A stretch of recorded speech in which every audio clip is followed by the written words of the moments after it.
kuko giwe hari ikintu nemera niyo mpamvu nawe mvuga ngo amategeko ariho akurikizwa, amategeko ariho agakurikizwa, ibi bintu byose tuvuga nta n'ikintu byaba bimaze. Hariho ubu bumwe ntabwo bwaba ari ngombwa kubera ko amategeko akurikizwa, ntabwo by'ubumwe ntabwo biba bikiri na ngombwa.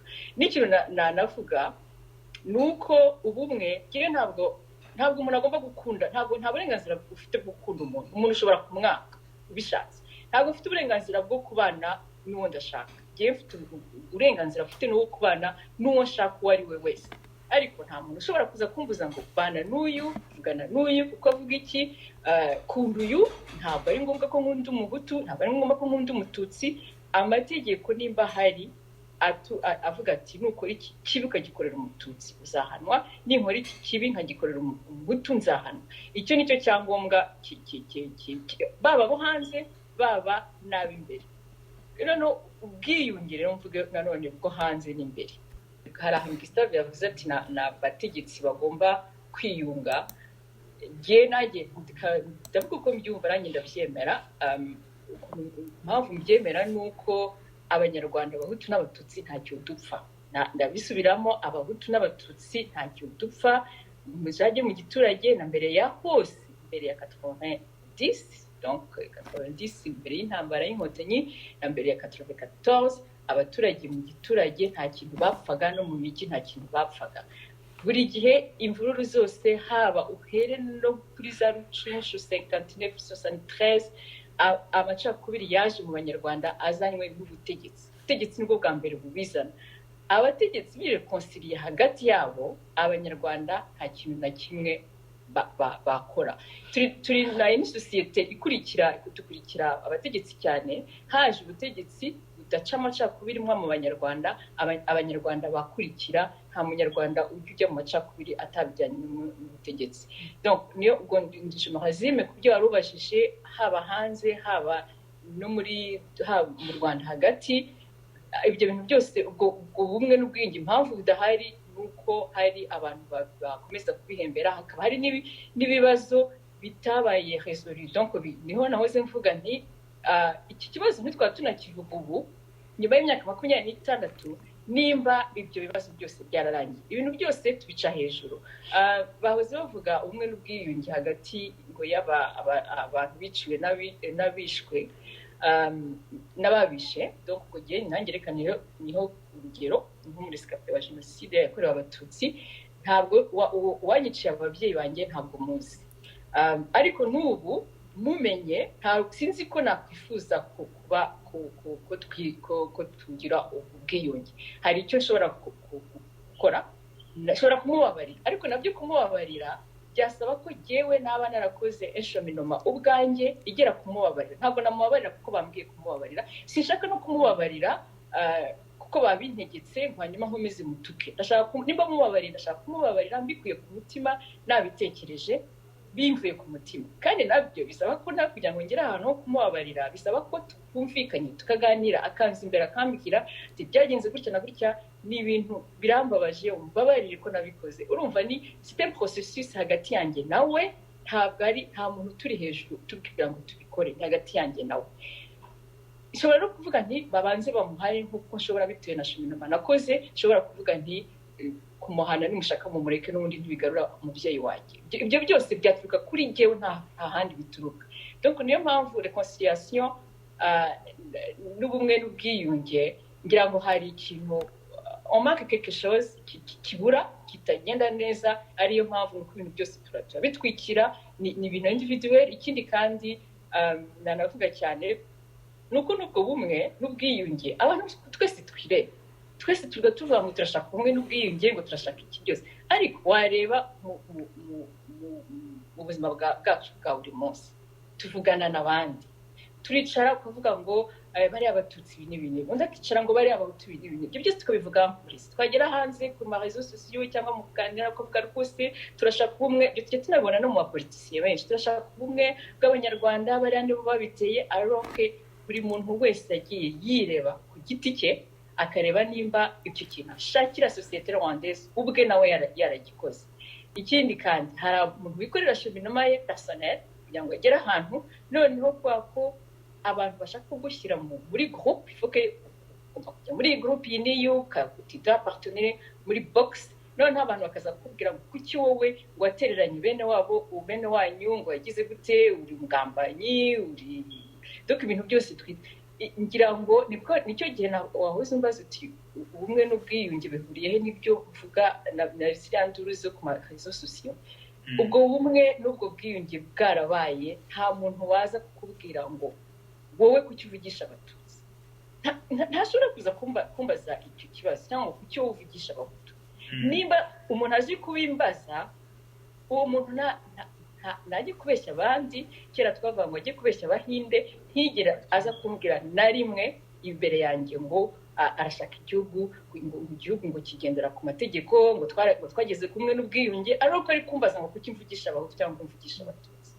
pomwa ikintu byane twavuze n'uburyarya nta kintu ashobora kuza kunyigisha byerekeye umwe n'ubwiyunge parce que nawe ubwe ntabyo azi nta nubwo yigeze yiyunga n'undi ko agomba kuza kwiyunga mu mutima we nawe tubaze Prudentienne Siward mwebwe iyo musesengura ubumwe n'ubwiyunge bufite mu gihe butagerwaho hari izihe ngaruka icyo ni icya mbere hanyuma icya kabiri iyo abantu bavuga bari ku butegetsi ni FPR kandi FPR iri mu bashyirwa mu majwi kuba barakoze ibyaha bituma ubumwe n'ubwiyunge butagerwaho mwumva FPR ibyo bintu ubundi ubumwe n'ubwiyunge buzashoboka mu gihe FPR ibyo bayisaba biyishyira mu majwi bikaba byanayiganisha mu nkiko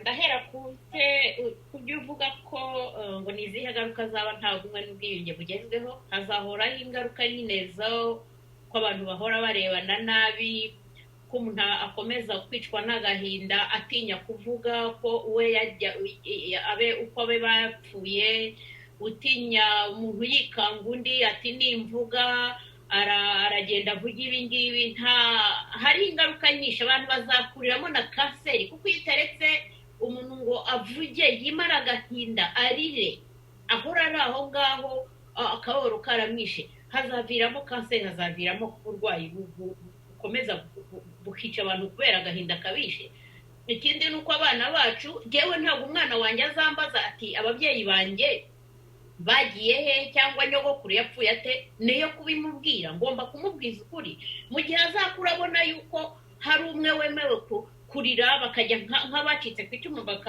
ba jenoside bakajya kwibuka babo none uwo mwana akareba tesike mama ko yambwiye ko hari ba nyogokuru bazize ibi ku kigeho batareka ngo njye kwibuka nyogokuru aho haracyari ikibazo hari ibibazo byinshi bigomba kuhaba hari ingaruka nyinshi cyane tuzahora turi muri urwo nyine duhora turebana nabi tuhora tubabaye duhora nihagira niyenda nagakomye nirukanke njye ati mbonye impamvu noneho yanyiciye n'umuryango ntibaretse abantu ngo banababarira ushobora no kubuzi n'uwakwiciye iwawe ariko kubera ko hatabaye na bwa burenganzira bwo kuba ngo tuganire yenda mubabarire nduhuke nawe abyemera icyaha ugasanga niba mubonye urwaho nanjye ndagenda mwishe FPR muravuga ko hari ibyo yakoze idashobora kwemera idashobora guha uburenganzira abantu bwo kuvuga iri ku butegetsi of course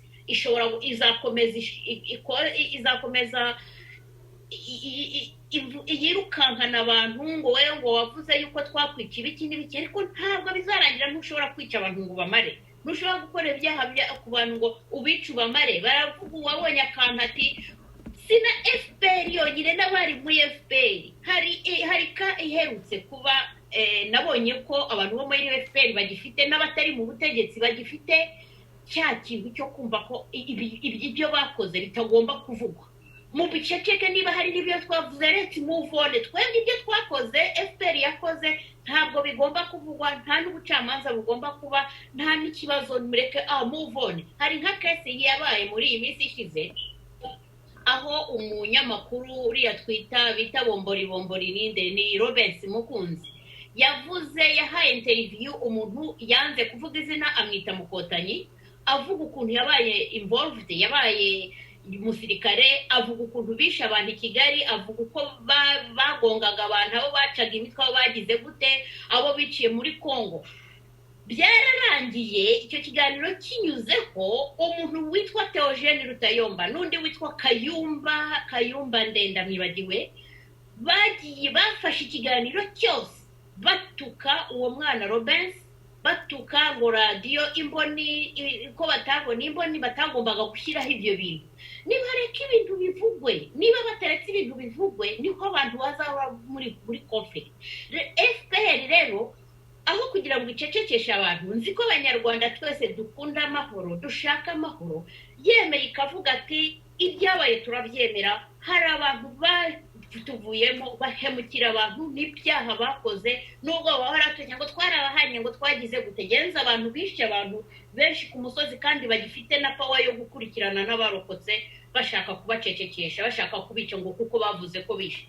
Ibyo bintu rero FPR ifite uburenganzira, ni ifite urufunguzo rwo kwemera ko hari amakosa yakozwe. Jewe nemera ko abanyarwanda bahawe niyo opportunity yo kurira, bakemera tukajya hariya tugahabwa agashyingura babo, amahoro yaboneka. Nta muntu uzajya ngo rwane na FPR ngo ngwino ngo ngujyane ngo mu buroko kuko bagifite izo ngufu, ariko bemeye bakavuga ati we are sorry, ibyabaye byo kwica abaturage, bwo guhohotera abaturage, n'amakosa yabaye n'ababikoze, wenda dushobora no kubahana bakabivuga uburyo byaba bitanze n'inzira kugira ngo abanyarwanda biyunge. Biroroshye cyane. FPR yagombye kuvuga turashaka ubumwe bw'abanyarwanda, batanga urufunguzo bavuga ati hari amakosa yakozwe turabyemera, hari abantu bishwe, noneho nabo twahemukiye nk'abana basize ari imfubyi tutariye n'amashuri, twemeye kubafasha. Izaba ari intambwe ndende bateye. Niba hari n'umupfakazi bambuye umurima, hari byinshi byagiye bikorwa, bambuye imirima, bambuye amazu, abagize gute, niba bisubiremo bareba amakosa yagiye akorerwa abantu, bagende bayakosora barebe ko abantu batazaceceka. Nkanjye ubwanjye nabaye victime. Hashize abavuga ati ntiduheruka mu gihugu. Simperuka mu gihugu n'umwana nabyaye ntazi igihugu kubera iki? Interahamwe zanyiciye umuryango. Aho ngaho yenda ashobora kujya ngenda nkajya hamwe nayibuka nkarira. Ariko noneho niba hari inkotanyi nawe yaje ikica abari barokotse, harimo mama na mukuru wanjye, nimba mbivuze icyo gihe nabaye umwanzi. Nicyo cyatumye nasubira mu gihugu, ko nagiye mbona n'abantu bantoteza, ndi hanze, n'abantu bashaka kungirira nabi ndi hanze kubera ko nakoze icyo kintu, navuze icyo kintu. So FPR rero sinibaza yuko baje bakambira ati we are sorry Prudentienne, ibyabaye aho kugira ngo banyirukankane bantoteze, sinzi baje bakambira ati we are sorry kubyakubayeho, duhagaritse n'umuntu uzaguhohotera ko wavuze yuko mama yishwe na FPR, tuzanamuhana bakampa iyo garanti. Icyo gihe genzasubira mu gihugu usure n'abasigaye, hari n'abaturanyi n'iki mbarebe, nta nubwo nzaba mfite uwo mutima, ariko bazaba banduhuyeho gato aho kugira ngo banyirukankane. Ibyo mvuze ngo tugatangira A0, gutangira A0 jewe no gushyiraho MPI.rwa ikurikiza amategeko. Umunyarwanda wese aresha amategeko agakurikizwa. Amategeko nakurikizwa uko yanditse, uko ari, kugira ngo nta kibazo kizongera kubaho. Gustave, ni iki umunyarwanda agomba kuzirikana mu rwego rwo kugera kuri ya nzira y'ubumwe n'ubwiyunge? Igiti cya buri wese numva ko hari impinduka ikomeye cyane buri wese agomba kugira, niyo gutangira kugira icyizere mugenzi we, muvandimwe cyangwa se n'undi muntu babana, bahura, bakorana mu kazi, mu bya politiki. Impamvu bivuze nuko kubera ayo mateka mabi cyane twaciyemo, ndetse n'ukuntu FPR yagombye gushyira igihugu muri systeme abantu bose bakekeranya, abantu bose batinyana, usanga ikintu cyitwa icyizere hagati y'abanyarwanda cyaragiye ku buryo nyine kigomba kugaruka. Bwana Ruhumuza, ijambo ni ryawe. Icyo natsindagiraho cyane rwose nuko mbona kugira ngo dushoboye kubigeraho ari uko buri muntu wese yakwiheraho. Hari rya jambo rya Gandhi avuga ngo be the change you want to see in this world, ngo impinduka wifuza kubona kuri iyi si. Ari kumwe na Madame Prudentienne Seward, akaba ari umunyarwandakazi uba mu gihugu cy'Ubwongereza. Twari kumwe kandi na Ruhumuza Mbonyumutwa ndetse na Gustave Mbonyumutwa, bakaba bari mu gihugu cy'Ububiligi, ndetse twari kumwe na Madame Clarisse Mukundene, mwese muzi ku izina rya Ariane. akaba ari mu gihugu cya Canada. Ndabashimiye cyane mwese.